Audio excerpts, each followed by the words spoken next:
Bien-aimés dans le Seigneur, un plaisir de se retrouver encore aujourd'hui pour pouvoir booster notre foi en Jésus et développer un caractère chrétien solide. C'est ça la base de Alors Avance.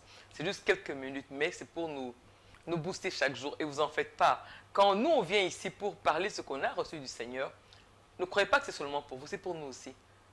Quand on vient ici, que ce soit ceux qui sont sur le plateau ou moi-même, que ce soit vous qui nous suivez, c'est pour nous. Car Dieu, il nous parle chaque jour de la manière dont il choisit. Et aujourd'hui, c'est votre humble servante qui vient parler de la part de Dieu.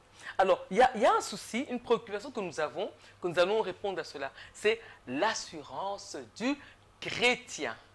Aujourd'hui, on va parler on va développer la série, l'assurance du chrétien. En fait, sur quoi repose notre assurance?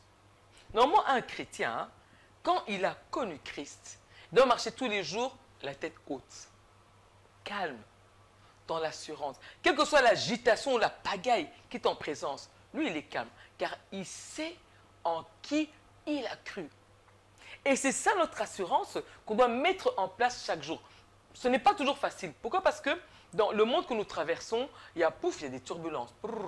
Des turbulences chaque jour, du matin au soir, des turbulences. Il y a beaucoup d'agitation. Dans un monde aujourd'hui qui veut que tout aille vite, tout doit aller vite. Allez, vite, vite.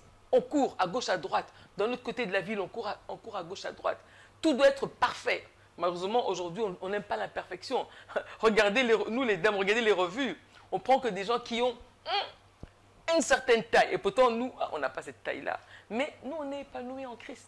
On est à l'aise avec notre corps, on est à l'aise avec notre forme, on est à l'aise avec nos traits, parce qu'on sait en qui on a cru. Donc l'assurance du chrétien, c'est ça. Chaque jour, tous les jours, doit marcher la tête haute. Naturellement, pas tomber dans l'orgueil, mais la tête haute en étant apaisé, dans l'humilité en Christ. C'est très important, bien-aimé. Vous savez, ce sont des secrets qu'on développe dès le matin. C'est là que Jésus-Christ nous dit dans la parole, dans Matthieu 11, verset 28, qu'on puisse lui déposer nos fardeaux. Et ça, c'est dès le matin. Vous réveillez le matin, vous avez une préoccupation bien aimée. Ne la gardez pas dans la journée. Non, il ne faut pas garder ça dans la journée. Il faut, dès le matin, déposer ça au pied de Christ. C'est là qu'on doit vraiment cultiver le lieu secret. On va en parler prochainement. Mais là, je donne plus dans l'assurance des chrétiens. Quand vous venez, vous déposez vos fardeaux à Christ. Okay? Je peux vous le lire rapidement dans Matthieu 11, verset 28. Voilà, Matthieu 11, verset 28, on vous le lit rapidement. Voilà. Venez à moi, vous tous qui êtes fatigués et courbés sous un fardeau, et je vous donnerai du repos.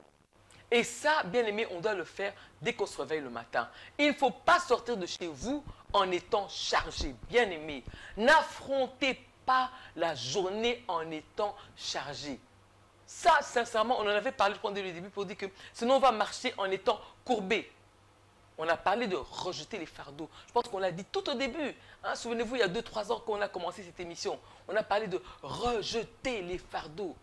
Bien aimé, tous les matins, quand vous vous réveillez, quand vous prenez le temps de communier avec ce Père qui nous aime tant, la première chose, il faut vraiment rejeter les fardeaux. Il faut déposer au pied de Christ qui s'est donné pour nous vos fardeaux pour marcher différemment. Alors, bien aimé, le chrétien doit marcher en étant assuré.